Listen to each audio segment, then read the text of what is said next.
Welcome universe to the all new updated Python tutorial. Here I'm going to start the Python programming. So actually we should have a question what Python is. What Python actually is. Python is an interpreted object oriented high level programming language with dynamic cinematics.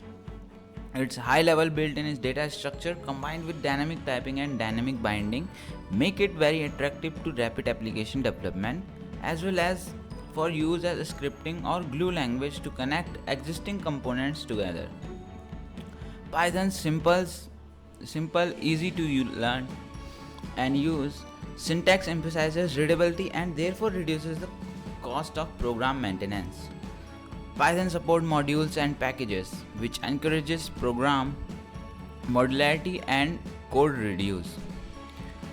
The Python interpreter and the extensive standard library are available in source or binary form without charge for all major platforms and can be freely distributed. Often programmers fall in love with Python because of the increased productivity it provides.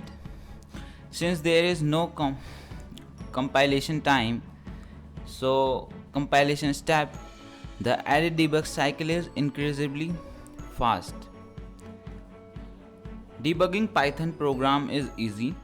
A bug or a bad input will never cause a segmentation fault. Instead, when interpreter discover an error, it rises as an exception.